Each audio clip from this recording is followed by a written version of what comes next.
Welcome to Cycling Demystified, brought to you by Foundation Bike Fit and Frequency Cycle Works, the podcast where we help you take your cycling to the next level by sharing the knowledge from experienced bike fitters, mechanics, and the hidden players within the bike industry. All right, welcome back to the pod, and today we've got a really special episode because Matt has entered the 21st century. Reluctantly, I might add.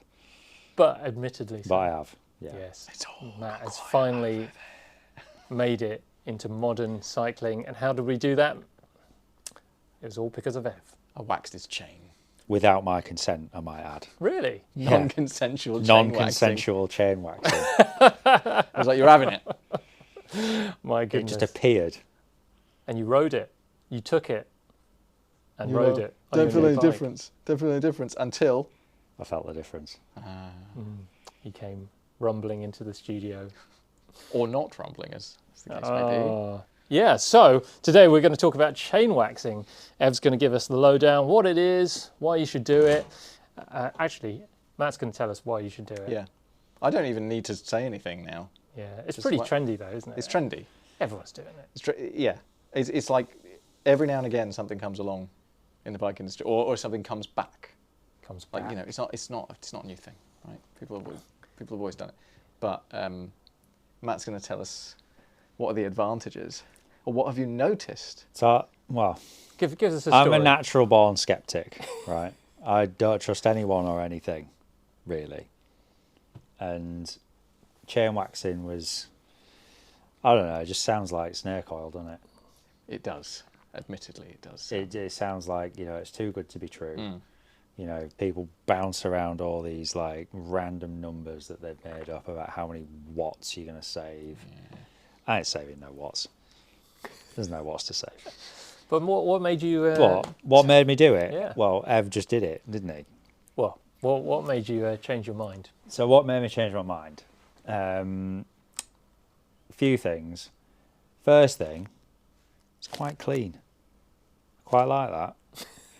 So I keep my bike indoors because I can't lock it up anyway. Like all good cyclists. Well, I live on the third floor of a block of flats, and there's nowhere to lock it up. So it's quite clean, which is quite good, seeing as we've got cream No carpets. gunk. There's no dribbling gunk. everywhere. Yeah, no cat four tats. No. So I am that much of an amateur that I do sometimes rub my leg against the drivetrain. So no cat four tats. It is very clean, but it's also very quiet. Noticeably quiet. Noticeably quiet in the fact that all you can really But hear. not silent. No, it's not silent. No, so don't get misled. Don't get your hopes up. It sounds like when you go you go up to the velodrome and you hear just like the chain moving across the chain ring and the sprocket, and that kind of like mechanical noise, The faint tinkle. the faint tinkling of chain upon sprocket upon chain ring. Tinkling chain. And that's all you can really hear. It's quite nice. But the main thing for me is the cleanliness of it. It's super, super clean. And I was kind of like, oh, yeah, this is actually quite good. So how long have you had it for? I've had it, how long have I had it for? A couple of weeks? But you've had the bike's been The bike's couple been of built months about in. a month, 6 weeks. Oh right, Yeah. month and a half. I think I've ridden it like 4 times. So you haven't ridden it much. I haven't ridden it This is a much. very early stages. It's early kind of test. stages. But originally I wasn't bothered. Yeah. Because I was just like, well, it's a bike, innit? Yeah. Like, whatever. But rode it the weekend and was like, oh, okay, now I'm starting to get it. So the more I kind of ride it, the more I'm kind of like, oh yeah, this is actually quite nice. There's no squeaking, there's no kind of like oil anywhere. Yeah. Cassette's really clean, like chain's really clean, chain rings are really clean. It's, We're in the middle of summer, if you can call it summer, in the UK. But so it is dry. yeah. You haven't ridden in the rain. Well, I only really ride that bike Yeah. if I'm out in the Sunday rain. I'm best. caught in the rain. Yeah. I'm not going out in the rain. Yeah. That's why I've got a tank with mud guards. Yeah. But yeah, so I haven't ridden it in the wet, admittedly, but it is kind of making more and more sense to me the more I ride it. It's like, oh yeah, this is actually probably a better solution than the traditional kind of like chain oil, chain lubrication that I've kind of done before. I'll be interested to see what happens when it gets wetter, if you ride it in the wet at all. Well, I'm actually going to do my commute bike Oh, That's how my much- goodness. that's how much- No. That's Big how Bro much I getting a bought in. wax So chain. the Big Bro is getting a wax chain. It's also going to get a new cassette, and that's partly why Yeah. the chain's going to get waxed. But yeah, it'd be interesting to see how long it lasts, and yeah, what happens when it gets wet. Yeah. Alright. I mean, But- I've ridden mine. I did mine on my road bike, and I've ridden it in the rain a few times. And it does accelerate the dissipation of it, but again, you just use a drip wax to top up, and it's like that's basically just a liquid wax in a bottle. So it's like a bottle of lube, but it's not oil based; it's wax based. So. All right, Ev. So for those of us who are still languishing back in the noughties, then yeah, tell us what chain waxing is. What a And- time to be alive. Yeah. Do enlighten us. What actually is it? It's not that just dripping candles on your chain. Is it? Basically, it is. It's exactly that. Get yourself down to Lush, buy a load of Literally, candles. Yeah, you could do. I mean, you could just melt or you can get. I mean, you can get- Scented. You can get scented. Yeah, you could scent it. If you've got like foot odor or something, then you could like do a scented chain waxing. Wafting past Richmond Park Does with that cost extra? Can you imagine? Yeah, that's a premium. That primrose smell. like potpourri, Mm. potpourri on your canyon. Barbecue. Croissant. Ride a canyon with the smell of a canyon. I don't know. But All right, basically, okay. so- All right. How do you do it? What is it? What is it? It's literally either paraffin wax, or you can get like more naturally Yeah. occurring waxes that aren't oil based. So instead of putting like So a liquid. Instead of putting a lubricant- liquid oil Yeah. on it, you clean the chain, and there's this. I'm glancing over that because we're going to that in a minute because that's the most important part. And then you submerge it in hot melted wax for like 10-15 minutes, and it gets it because okay, when you buy a brand new chain, and it's got that sticky sort of factory lube on it, which is it's actually quite similar. All of those little parts are submerged in this lubrication before they actually put the chain together. So before they put the plates and the rollers and bushings and whatever, however they've manufactured the chain, before they actually put it together. So in most cases, that is the most lubricated your chain is ever going to be. Because once that stuff's gone, or you've cleaned it off, you degreased it, whatever, and you use a regular lube where you're just dripping it on the outside of the rollers, some of it will seep into it, but it'll never quite be, So unless you submerge it in something, in a liquid lubrication, then you're never going to get anything quite as well lubricated as a factory lubed chain, factory fresh chain. So that's the idea. But first step is you've got to clean it. That's what, when all these people are talking about saving watts or having a fast chain, it's nothing to do with the lubrication. Very little to do with the lubrication. It's all to do with the chain being clean. Right. There's nothing in the way of the bushings, the rollers, whatever you've got, however the chain's constructed. There's nothing in the way of it going round. There's less friction in the system. It's going to be faster. The downside of a completely clean, completely dry chain is you're still metal. So you need some lubrication to stop the friction metal, of- because yeah. to stop the metal starting to wear itself away. Yeah. So if you want to be as fast as humanly possible on your bike, I mean, train. Forget about your chain. You need to go training. But if you want, the fastest chain would be a clean, practically completely dry chain, just with the smallest amount of lube. But you're not going to do that because you're not going to, every time you ride, you're not going to take like really thin lube and just put. I mean, some people might, but that's also really fast way of having a really fast chain, a really clean chain is basically the bare minimum. But if you wax it, that stuff holds on to the chain, but it's not as intrusive as an oil. Yeah. It seems to create, I guess, a layer which seems to. Well, it doesn't attract any dirt. Right? It attracts dirt less. Basically, it's less sticky than oil. Or oil-based lubes, or most oil-based lubes. Everything's got additives in it. All the lubes, they've got colour added, they've got scents added, they've got all sorts of things added. All the off-the-shelf chain waxers. They've also got additives. Some of them are worse than others. A lot of them use PTFE or slightly not great for the environment additives. Usually the ones that are like black in color, shiny, or if it looks like a non-stick pan, it's PTFE. Yeah. Basically DuPont. So wax, would that be another benefit? And wax is actually more natural. It's like well, paraffin wax is still pretty coming out. bad. Still, it's not great. But you can there are all sorts of other more biodegradable. Effetto Mariposa make a really good drip wax that I use as a top up. I sell to people, and that's biodegradable. That's good stuff. Nice. So yeah, but again, if you've got something that you do less often, you put on less often, it's not falling off your chain every, so easily. It's clinging on for dear life. Generally, it's a little bit kinder to the environment, but it's also a bit kinder to your calves and your white socks as well. As I have found out. Yeah. Go to any sort of club ride yeah. with beginners, and you'll see people with So what I'm telltale hearing, signs. Not just beginners, mate. Not just beginners, actually. Yeah.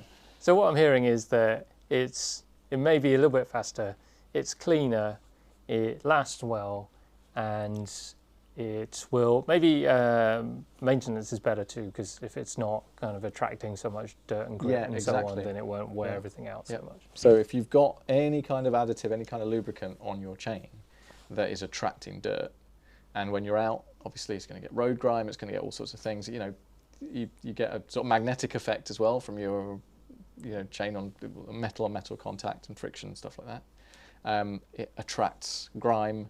And as soon as you end up, like you see people with dirty chains, and they're just like it's just like a grinding paste. It's like all over their chain. It's just kind of grinding away, not only their chain, but their chain rings, their cassette, everything. So keep the act of it being cleaner generally and attracting less grime means that it's going to extend the life of your chain. Are there any downsides then? Am I missing something? Yeah. Why hasn't everyone Why doesn't everyone do this? Yeah. Why have we only just started doing It's it? a bit, long-winded. You've got the cleaning. Like, there's no point waxing your chain unless it's completely and utterly clean. If you're waxing a dirty chain, you're just trapping all the dirt in underneath that wax, and so you're going to end up with the same problem. Cleaning is the most important part. So if you're going to do it yourself, either get yourself an ultrasonic cleaner, which isn't that expensive, but it is an expense. They're quite noisy and all sorts, and you have to maintain them. But most people will just drop their chain in a jar, degreaser in there, give it a shake, leave it for half an hour, whatever. But then again, even after doing that, your chain is still dirty. It might look clean, but on the inside there's still tons of dirt, and that's where the ultrasonic comes in, because that literally shakes it out from the inside with really high frequencies. So, and sometimes you do it more than once. Sometimes like the process is not like, oh, here I'll wax your chain quickly, I'll just give it a quick clean and it'll take half an hour. It's like it takes half a day to a day to do it properly, because you've got to clean it and then you've got to let it dry completely before you don't want water in the system, so you want it to be completely dry. So it's a bit more of an involved process. Of course, there are plenty of companies out there that will try and sell you a quick shortcut, but as we know in the bike industry, there are no shortcuts. So you can do that, you can use all of those. They'll give you an approximation, but unless you do it properly and you take the time to do it properly, it's not going to be done properly.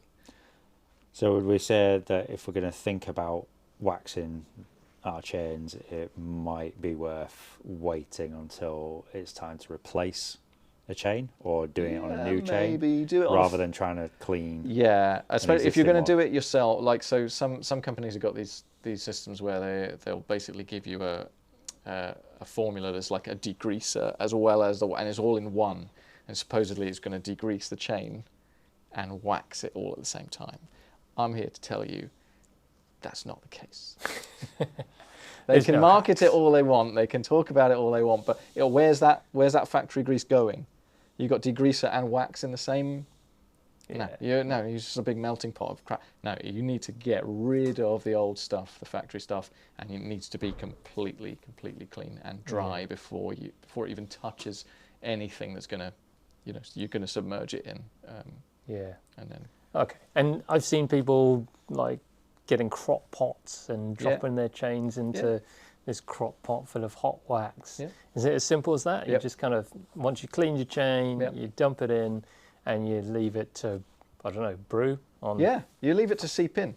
Like Yeah. if you when you drop it into the hot wax. Well, sorry, I should not use the term dropping in. Don't drop it in, because you will burn yourself. It'd be like a Madonna movie. You've got to place it gently, because hot wax is. You're dealing with it's hot wax, painful. folks. Yeah. Goggles on. Don't try this. Well, yeah, make sure you got eye protection and gloves. You submerge it. You submerge it slowly, like a carbon fiber submarine, and then you let it just sit there. You'll see it. Too soon, bro. It's not too soon. It's absolutely not too soon. You submerge it in there, and you'll see lots of little bubbles coming up as it, you know, the wax sort of seeps into the chain. You just give it 20 minutes or 15, 20 minutes in there, and then obviously you've got to pull it out, let it drip dry. Not hang with it your up. hand, obviously. Not with your hand. Use a coat hanger or something, or a little hook or whatever. Can't believe we live in this day and age where we have to actually Tell explain people. this. Don't Yeah. put your hand in hot wax. Yeah. Coffee. But it's here we hot. Coffee, it's hot. Hot wax. It's hot. It's McDonald's apple pies. Molten lava. apple. Yeah. Absolutely molten. I love Yeah. that. But our listeners are practical folk who, you know, would think. got common sense. But just for completeness. Yeah, be careful. But yeah, that's it. Literally submerge it, hang it up to dry. It will dry completely solid.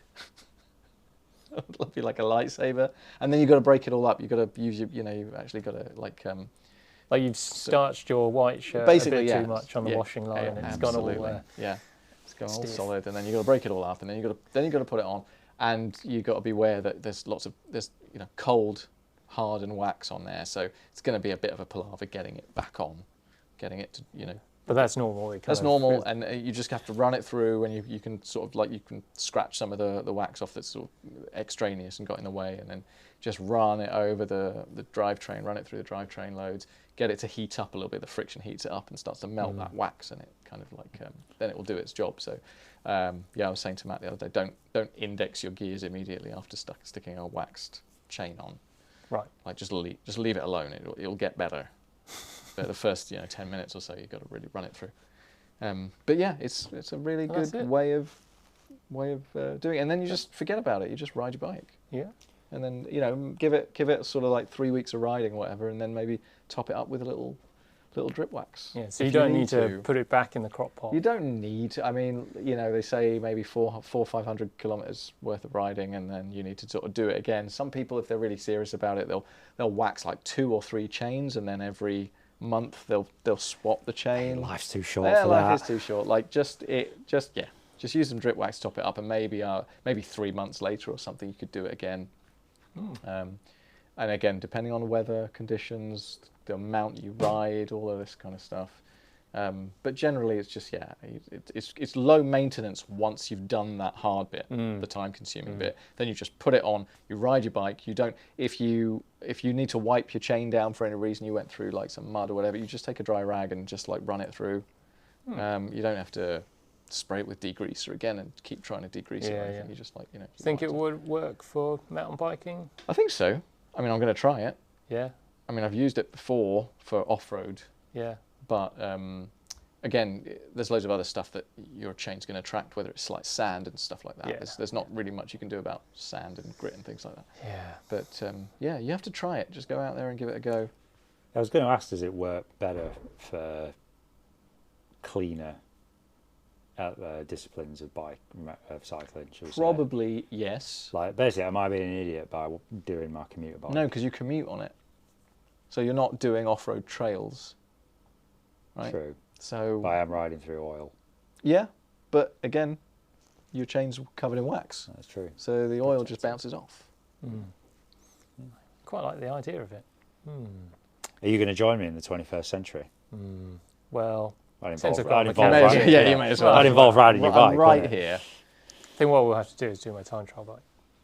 See what Well, happens. that Yeah. involve riding it. You'd have to try. You have to ride it. You'd have to ride it. I don't know, any excuse, It's like when How you many start... miles has it done this year? I know the answer to this already. I'll let you know once we've waxed the chain. Grand total of It might- 0 miles. So it might encourage you to ride it anyway. So Yeah. it'd be interesting to see if you can beat your previous times around the circuit. If it's any quicker. We'll see. We'll go out for a little ride and see what Yeah. happens. For the record, forget about all this saving watts and whether it's something's faster or not. It's just not worth the effort of worrying about that sort of thing. I think the Ride it. main benefit that I've noticed is the cleanliness of it. Yeah. And the fact that you are not constantly adding muck and Yeah. oil and Yeah. rubbish to your chain. I think that for me is the biggest benefit. It's just it is so clean, and yeah, like if it's faster as a result, then Yeah. great. Yeah, exactly. But that's not That's the only reason. That's the not only the reason goal. why yeah. Like yeah, like if you're looking to save watts, then that's probably not your first port of call. Just sleep well, Eat well, eat drink well, water, drink water, and train. Oh, wax your chain. and wax your chain. Bosh. And yeah, if you want a nice wax chain, Yeah. come find Ev. Where can we find you, Ev? FrequencyCycleworks.com. There we go. All right. Sounds pretty good. Let's get waxing. Wax on. Wax. Suffering from numb hands, tingling toes, and any other persistent discomforts when you ride? These are all signs that your bike fit could be improved. If you're bike fit curious, get in touch with Way or Matt by emailing info@foundation.fit or finding them on Instagram @FDN_bikefit. Finally, for all your bike servicing needs, custom dream bike or hand-built wheels, go to www.frequencycycleworks.com or find me on Instagram @frequencycycleworks. Until next time, keep on spinning.